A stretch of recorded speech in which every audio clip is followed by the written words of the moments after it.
Hola, soy Ramón Flores. Hablaremos hoy sobre malaria.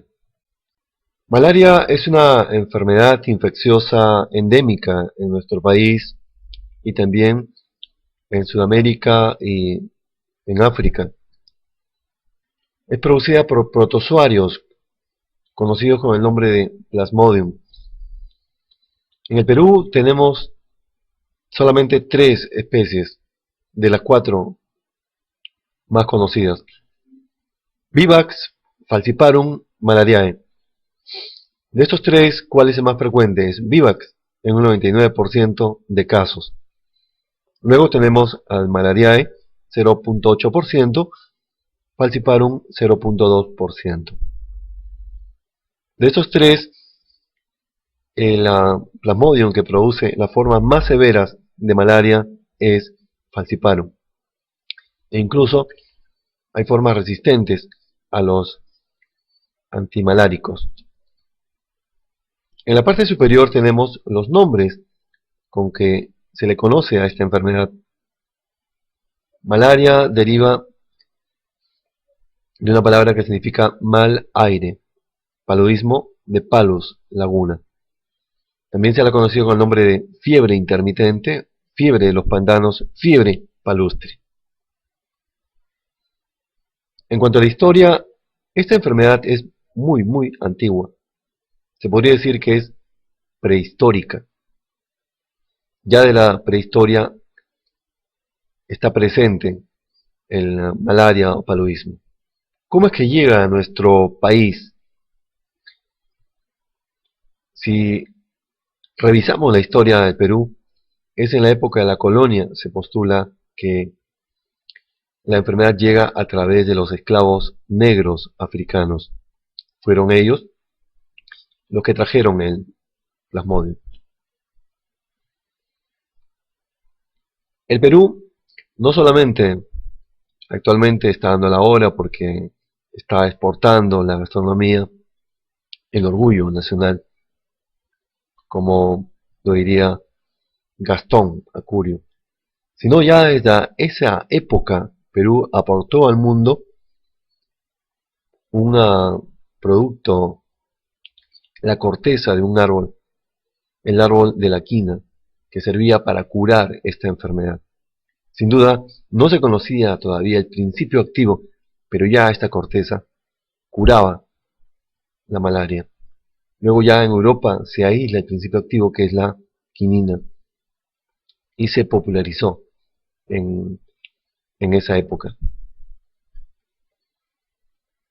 Si revisamos las estadísticas mundiales sobre esta enfermedad y observamos detenidamente el mapa epidemiológico, vemos que en Sudamérica, en la zona amazónica, hay un predominio de paludismo, también en parte de América Central, pero predominantemente es en África subsahariana. ¿Qué significa eso? Es la África negra, la África que no colinda con el mar Mediterráneo.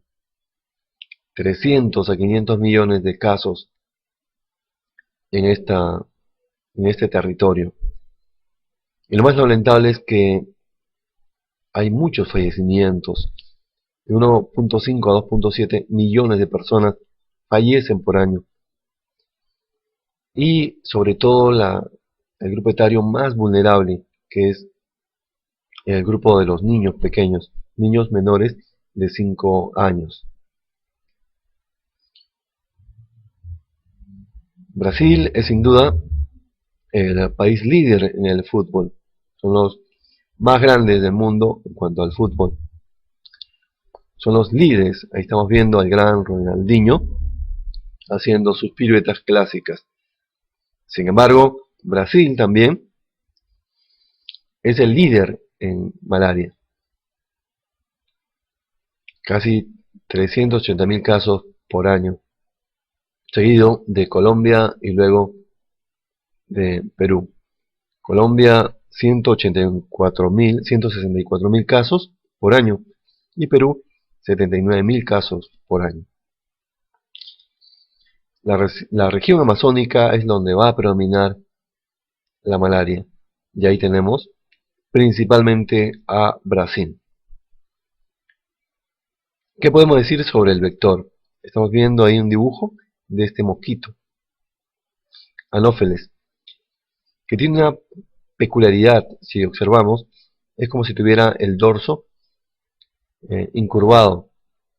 Es como si fuera esos corredores que están al punto de partida en el marcador y están a punto de zarpar, de empezar la carrera. Ese mosquito Anófeles atraviesa 4 etapas: huevo, larva, pupa y adulto. Las primeras formas de vida necesitan el agua para poder evolucionar. Después ya pasan a la forma adulta. El mosquito hembra es el hematófago, el que va a picar a la persona para aspirar sangre, porque necesita sangre para la maduración de sus de las formas, de la forma infectante de, de este plasmodium. Y las hembras, por lo tanto, son los que van a picar a la persona infectada, y luego al picar a la persona sana están transfiriéndole la forma infectante del plasmodium.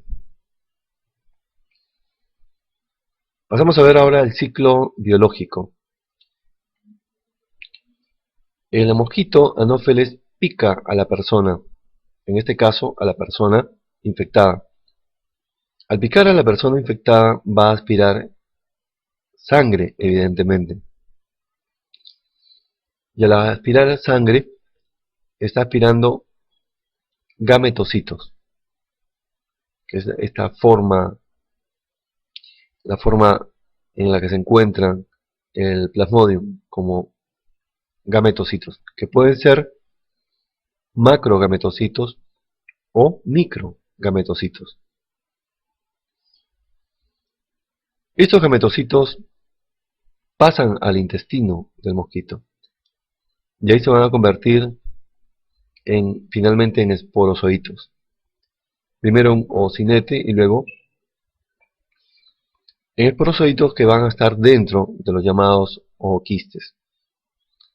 Los esporozoitos se van a dirigir hasta las glándulas salivales del mosquito.